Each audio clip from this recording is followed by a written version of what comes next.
आज हम वार्ता कर रहे हैं मुनक्के के ऊपर, ड्राई ग्रेप्स। तो जो बच्चे बहुत कमज़ोर हैं, जिनका डाइजेशन अच्छा नहीं है, कई बार देखने में आता है, लोग आश्रम में आते हैं कि हमारा बच्चा है और ये 3-3 दिन तक इसका पेट साफ नहीं होता। तो ऐसी अवस्था में हम क्या करें? तो ऐसी अवस्था में आप 8-10 मुनक्के लेकर के उसको शाम को पानी में भिगो दें और भिगोने के बाद में प्रातःकाल उसका खोल करके उसका बीज निकाल दें, थोड़ा सा उसको रगड़ करके उन बच्चों को पिलाएं। उस पानी के अंदर वो खा भी सकते हैं, उसको पेस्ट करके इसमें उनको पिला भी सकते हैं। तो ऐसी अवस्था में उन बच्चों का पेट एकदम अच्छा होगा। आंतों के लिए बहुत अच्छा कार्य करता है। हमारी जो आंतें एक मूवमेंट करती हैं, जिनके अंदर आकुंचन प्रसारण की क्रिया होती है, तो उससे हमारा डाइजेशन भी अच्छा होता है और वो मल को आगे की ओर बढ़ा करके उसको मलाशय में भेज देती है। तो ये प्रक्रिया मुनक्का बहुत अच्छी तरह से करता है।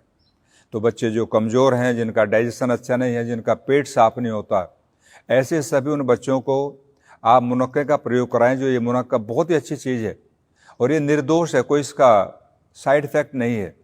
तो आप मुनक्के का प्रयोग कर सकते हैं डाइजेशन के लिए, पेट के लिए, अच्छी हेल्थ के लिए। दूसरा, आज हम देख रहे हैं कि बच्चों में खांसी बहुत ज़्यादा बढ़ जाती है, या बड़ों को भी होती है कई बार।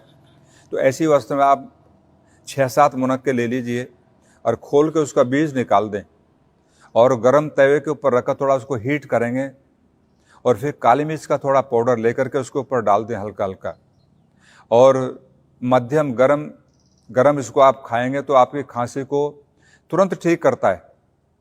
और कफ की कोई भी किसी प्रकार की बीमारी हो, ऐसी बीमारियों में भी हम, नज़ला है, जुकाम है, कफ है, कोल्ड है, दमा है, अस्थमा है, तो काली मिर्च के साथ इसका प्रयोग करेंगे तो आप देखेंगे एकदम प्रभावी है, कफ नाशक है, उसको भी ठीक करता है। दूसरा, इसका प्रयोग हम करते हैं एक मिठाई के रूप में। आज हम देख रहे हैं मार्केट के अंदर काफ़ी ऐसे हलवाई हैं जिन्होंने नए नए प्रोडक्ट तैयार किए हैं। उसमें वो अंजीर से भी बनाते हैं और मुनक्के से भी बनाते हैं, किशमिश से भी बनाते हैं। तो इनकी मिठाइयाँ भी मार्केट में आ रही है, क्योंकि आज हम देख रहे हैं कि लोग चीनी से थोड़ा एलर्जी कर रहे हैं। चीनी का प्रयोग करने में लोग दूर भागते हैं, गुड़ का प्रयोग करते हैं, लेकिन वहाँ पर ड्राई फ्रूट में आप मुनक्के का प्रयोग करते हैं। तो काफ़ी मैंने देखे व्यंजन तैयार करते हैं हलवाई लोग, तो उसमें मुनक्के का प्रयोग कर रहे हैं और मुनक्के से मिठाइयाँ तैयार करते हैं जो खाने में बड़ी स्वादिष्ट होती हैं और साथ साथ में वो मेडिकेटेड भी हैं। मिठाई भी है और मेडिकेटेड भी हो गई, तो मैं समझता हूँ हमारे लिए और भी ज़्यादा उपयोगी हो जाती है। तो हम इसका प्रयोग करें इसमें। तो ये कई प्रकार के प्रयोग मुनक्के के हमारे जीवन में आते हैं। जिन भाई बहनों को खांसी वैसी होती है तो बच्चों के मुंह में रख देते हैं, या उल्टी आती हो बार बार, तो मुंह में रखकर उसको चूसते हैं, तो उससे हमारी उल्टी आना बंद हो जाता है और खांसी को भी प्रभावित करता है। विशेषकर बच्चे अच्छी तरह से उसको मुंह में रख के चूस सकते हैं, क्योंकि मीठा होता है।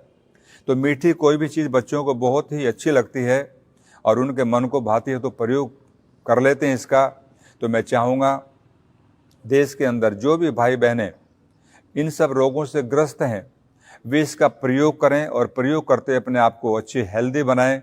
और आजकल बहनें, इसका सर्दी आ रही है तो इसके कुछ ऐसे प्रोडक्ट भी बना लेती हैं लड्डू के रूप में, और वो बच्चों को खिलाती हैं, जिससे एक खाने में बड़ा टेस्टी हो जाता है और साथ साथ में पौष्टिकता मिलती है और बच्चे रुचि में उसको खा लेते हैं। कई भाई और बहनें कहते हैं जी हमारे बच्चे इन चीज़ों को नहीं खाते, लेकिन मैं समझता हूँ जो प्रोडक्ट नेचुरल है और नेचुरल प्रोडक्टों को बच्चे अच्छी तरह से उसका प्रयोग कर लेते हैं, तो उसमें इसका लड्डू बना करके हम उसका प्रयोग कर सकते हैं। तो इससे हमें विशेष लाभ मिलेगा और हम उससे लाभान्वित होंगे। तो मैं चाहूँगा, सर्दी आ रही है तो ऐसी अवस्था में हम अपने बच्चों के लिए कुछ ऐसे प्रोडक्ट बनाएं जिससे बच्चों की हेल्थ अच्छी हो, पेट उनका अच्छा रहे, पेट में कोई भी किसी प्रकार की बीमारी नहीं हो। आजकल अधिकांश बीमारियां पेट से प्रारंभ होती हैं। 80 प्रकार के वायु रोग हैं, 40 प्रकार के पित्त के रोग और 20 प्रकार के कफ के रोग हैं। तो 140 प्रकार से बीमारी हमारे शरीर में जन्म लेती है, लेकिन मैं समझता हूँ सारी बीमारियों का जो रूट है, जो जन्मदाता है, वो हमारा पेट है। तो पेट को हम स्वस्थ रखेंगे तो कोई भी किसी प्रकार की बीमारी ना रहेगी ना आएगी। Prevention is better than cure. हमें ऐसा करना है जो रोग नहीं आए, तो उसके लिए हम मुनक्के का प्रयोग करें और हेल्दी और स्वस्थ रहें।